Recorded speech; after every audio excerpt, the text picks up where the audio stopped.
जय हिंद दोस्तों। अब ये गेम पाकिस्तान खेल रहा है या चाइना खेल रहा है ये बता नहीं सकते, लेकिन फिलहाल में हुआ क्या है, पाकिस्तान के द्वारा 250 चाइनीज होर्जर एलोंग इंडियन बॉर्डर, भारतीय बॉर्डर के पास में 250 जो तोप है वो चाइना से बुलवाई गई है और वो ला करके तैनात कर दी गई है।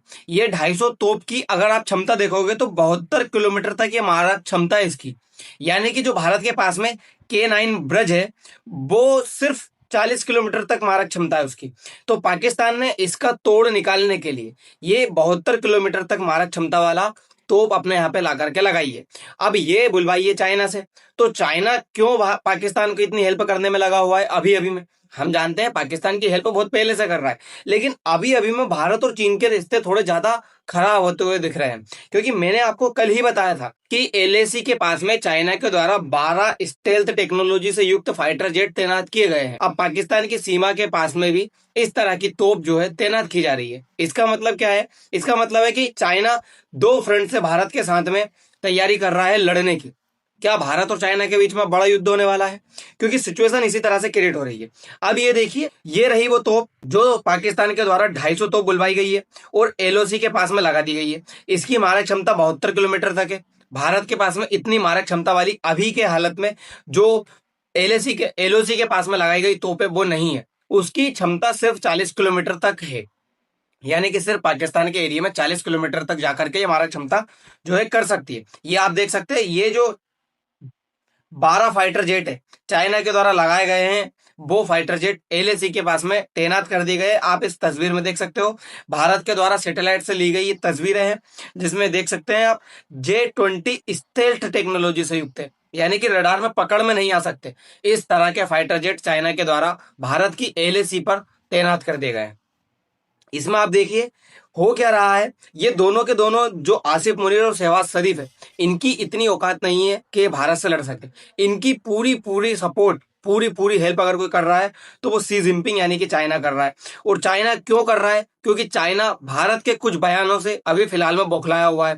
भारत की तरफ से कुछ इस तरह की चीजें कही गई है जो चाइना एक्सेप्टेबल नहीं था। चाइना को लगता था कि भारत इस तरह के बयान कभी दे नहीं सकता, लेकिन भारत की तरफ से ये बयान देना चाइना को ये दिखा रहा है कि भारत की जो रणनीति है वो बदलती हुई नजर आ रही है। भारत की फॉरेन पॉलिसी अब वो साफ साफ बदल रही है, जिसमें आप देख सकते हो भारत के विदेश मंत्रालय के स्पोक पर्सन रणधीर जायसवाल जी है, उनके द्वारा कुछ बयान दिया गया जिसमें चाइना कह रहा था कि उसकी सोवरेनिटी के ऊपर भारत सवाल ना उठाए, भारत उसकी सोवरेनिटी को लेकर के कोई बात ना करे। इस तरह के बयान जब चाइना के द्वारा दिए जा रहे थे तो उसका पलटवार करते हुए भारतीय जो स्पोक पर्सन है उनके द्वारा बयान दिया गया कि चाइना ने इलीगल ऑक्यूपेशन करके रखा है इंडियन टेरिटरी के ऊपर 1963 से। जब तक वो ऑक्यूपेशन चाइना नहीं हटा लेता तब तक भारत चाइना की सोवरेनिटी के ऊपर कोई बात नहीं करेगा। जो तिब्बत वाला एरिया है और जो ताइवान वाला एरिया है, जो चाइना बताता है कि वन चाइना पॉलिसी के तहत चाइना का हिस्सा है, उस हिस्से को मानने से भारत ने मना कर दिया। भारत का कहना है कि हम तभी आपकी जो वन चाइना पॉलिसी है उसको मानेंगे जब आप भारत की 1 इंच भूमि भी अगर आपके कब्जे से रिहाई हो जाती है, तभी हम आपको वन चाइना पॉलिसी के तहत मानने लगेंगे और तिब्बत और ताइवान वाला जो हिस्सा है वो आपका कहेंगे, वरना हम तो तिब्बत का सपोर्ट करेंगे। भारत तिब्बत का सपोर्ट कर रहा है, ताइवान के साथ में डील करने में लगा हुआ है सेमीकंडक्टर को लेकर के।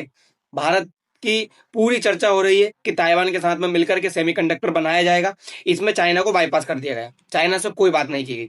आप जरा पूरी ये न्यूज को देखिए, हो क्या रहा है। When it comes to sovereignty issue, it is actually India that should be and is raising them, MEA spokesperson Randhir Jaiswal said at a press briefing.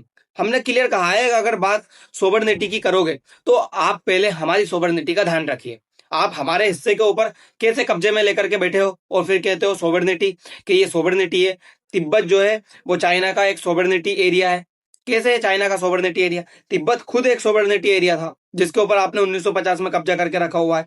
तो इस तरह के बयान भारत की तरफ से दे दिए गए, जो चीज चाइना को बिल्कुल अच्छी नहीं लग रही। चाइना को इस चीज से लगी है मिर्ची, इसीलिए चाइना भारत के LAC के पास में भी लगा करके रख रहा है और भारत के अब जो LOC है वहां पर भी पाकिस्तान की मदद से ये सारी चीजें करने में लगा हुआ है।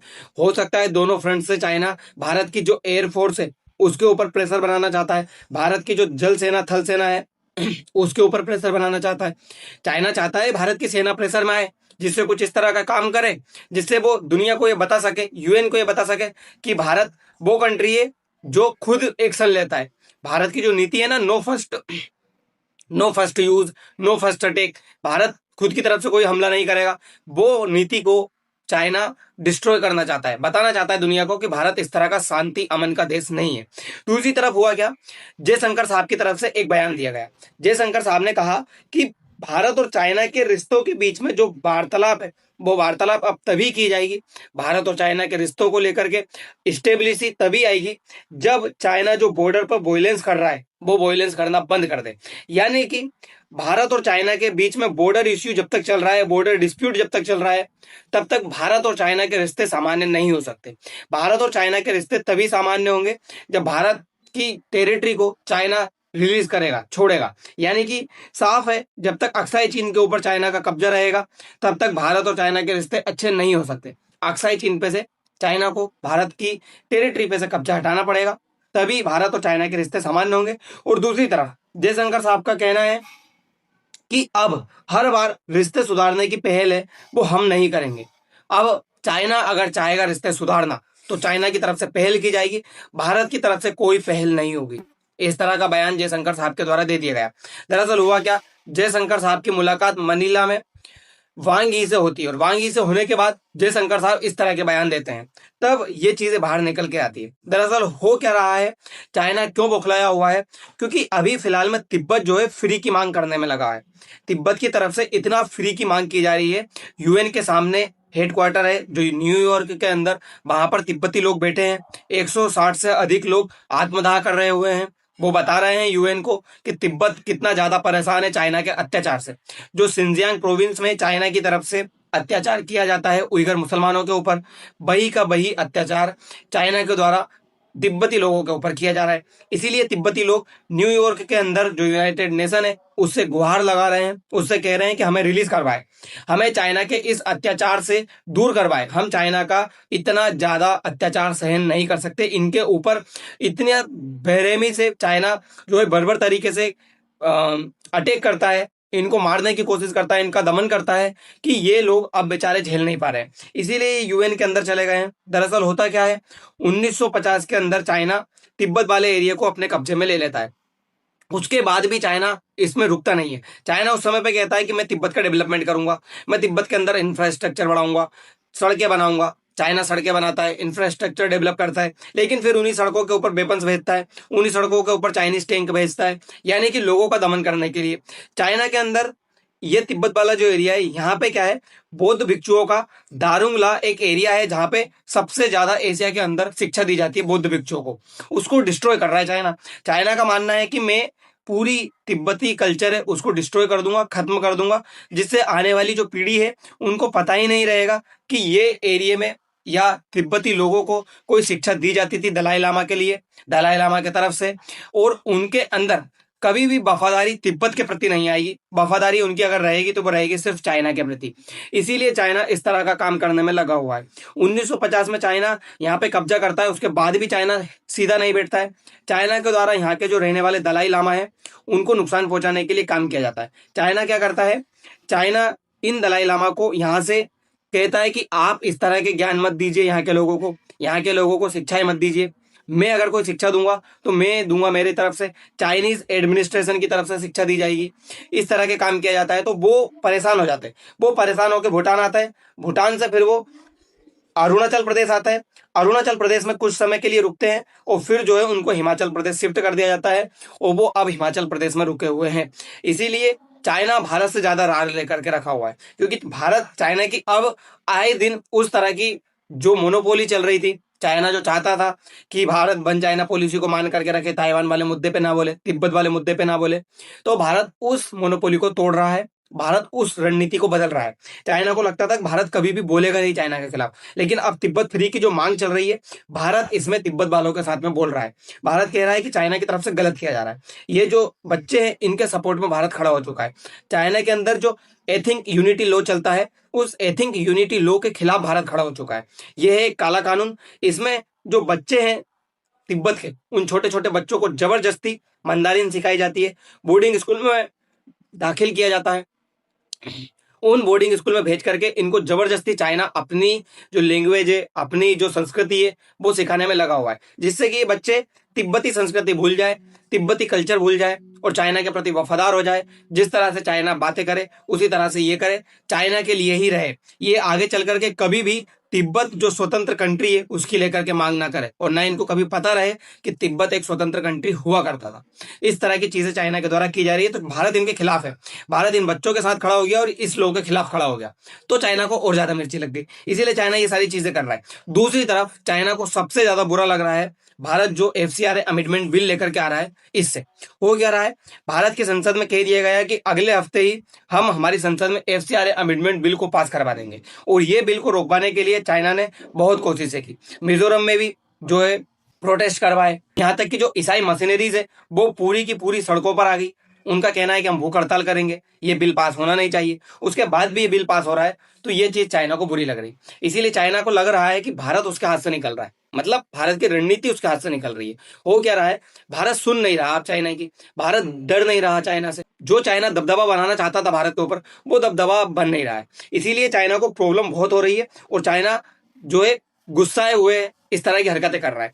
दूसरा, भारत की तरफ से एक प्रोजेक्ट कोसा लाया जा रहा, जो कि 2028 तक भारत में शामिल हो जाएगा। अब ये प्रोजेक्ट कोसा ऐसा है, चाइना का HQ9 भी काम नहीं कर रहा, अमेरिका का थर्ड डिफेंस सिस्टम भी काम नहीं कर रहा, सबको बाईपास करते हुए सबसे अच्छा जो प्रोजेक्ट कोसा है वो लाया जा रहा। इसमें 4 टैंक होंगे, जिसमें से ये एक टैंक जो है वो डिटेक्ट करेगा दूर से ही, यानी कि उसी कंट्री के अंदर मान लीजिए चाइना की तरफ से कोई मिसाइल वगैरह चलाई जाएगी, तो वो चाइना के अंदर बैठी हुई मिसाइल को डिटेक्ट कर लेगा।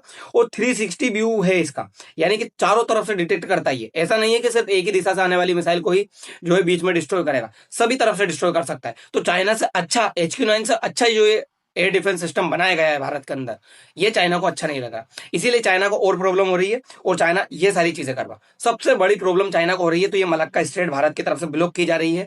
अंडमान निकोबार द्वीप समूह पे जो ग्रेट निकोबार प्रोजेक्ट लाया जा रहा है, उस प्रोजेक्ट से ये मलक्का स्टेट ब्लॉक सी हो रही है, इसीलिए चाइना बहुत ज्यादा दिक्कत में है। चाइना चाहता है कि ये ग्रेट निकोबार प्रोजेक्ट ना आए, सवांग कोड जो भारत ने लिया है वो वापस दे दे। अगर वो भारत ले लेगा तो ये रास्ता ब्लॉक हो जाएगा और चाइना का 80% व्यापार जो कि मलक्का स्ट्रेट से होता है वो ठप हो जाएगा, वो बंद हो जाएगा। इसीलिए चाइना नहीं चाहता भारत इस तरह के कोई काम करे, इसीलिए चाइना के द्वारा ये सारी चीजें की जा रही है। आप लोगों ने देखा होगा चाइना अक्सर ये सारी चीजें क्यों कर रहा है। अरुणाचल प्रदेश में 60 किलोमीटर तक अंदर आने की बात थी, अरुणाचल प्रदेश से उसको भगाया गया। क्यों पेट्रोलिंग को लेकर के ये उकसा रहा है भारत को, क्योंकि वो भारत के साथ में एक छोटा मोटा युद्ध करना चाहता है। वो चाहता है कि भारत के साथ में इस तरह का युद्ध हो जाए जिससे भारत नए जो प्रोजेक्ट लाने की बात कर रहा है उनके ऊपर ध्यान ना दे और अरुणाचल प्रदेश में उलझा रहे, अक्साई चीन में उलझा रहे, गलवान वैली में उलझा रहे। इस तरह के काम भारत करता रहे और नए प्रोजेक्ट जो चाइना के खिलाफ ला रहा है FCRA और ये जो ग्रेट निकोबार प्रोजेक्ट है वो ना लेकर के आए, और जो वन चाइना पॉलिसी है वो माने, चाइना से डरे। लेकिन भारत डर ही नहीं रहा, इसीलिए चाइना को बुरा लग रहा है, इसीलिए चाइना इस तरह के जो काम है वो करने में लगा हुआ है। हो यही सब कुछ रहा है। अच्छा, अब क्या भारत कुछ खुद के काउंटर अटैक के लिए करके रखा है, सेफ्टी के लिए कुछ करके रखा है? तो देखिए, जो LAC है चाइना के साथ लगी हुई, वहां पर भारत ने MQ-9B जो प्रिडिक्टर ड्रोन है, जो कि ये पहले डिटेक्ट कर लेता है क्या क्या कोशिशें की जा रही है चाइना की तरफ से, वो ड्रोन हमने डिप्लॉय कर रखा है। ये 1900 किलोमीटर तक क्षेत्र जो है वहां तक निगरानी कर सकता है, 482 किलोमीटर प्रति घंटे की रफ्तार से उड़ सकता है। अमेरिका से लिया गया ये ड्रोन हमने वहां पर तैनात कर रखा है। दूसरी तरफ हमने S-400 और राफेल भी यहाँ पे तैनात कर रखे हैं। इसी तरह से हमने LOC के पास में S-400 और K9 ब्रज जो तोप है वो तैनात कर रखी है। उसी तरह से हमने यहाँ पे smart border anti drone grid जो है तैनात कर रखी है, और हमने इंटीग्रेटेड बिटल ग्रुप्स ये भी LOC के पास में तैनात कर रखे हैं। तो भारत पूरी तरह से तैयार है। अगर भारत के साथ में 2 फ्रंट पर वॉर शुरू भी हो जाता है तो भारत इसके लिए लड़ने को तैयार है। अब आप ये बताइए, अब आप जरा खुद सोचिए, चाइना के साथ में अगर ये युद्ध होता है तो इसमें नुकसान चाइना का है या भारत का? क्योंकि भारत तो नई नई चीजें डेवलप करने में लगा हुआ है, चाइना की इकोनॉमी तेजी से बढ़ रही है, ये नुकसान चाइना को ही होगा। तो ये सारी चीज के बारे में आप क्या सोचते हो, जरूर बताइएगा। चाइना की नीति के खिलाफ भारत की बदलती हुई नीति क्या सही है या नहीं, जरूर बताइएगा। फिलहाल के लिए इतना ही, मिलते हैं अगली वीडियो में। धन्यवाद।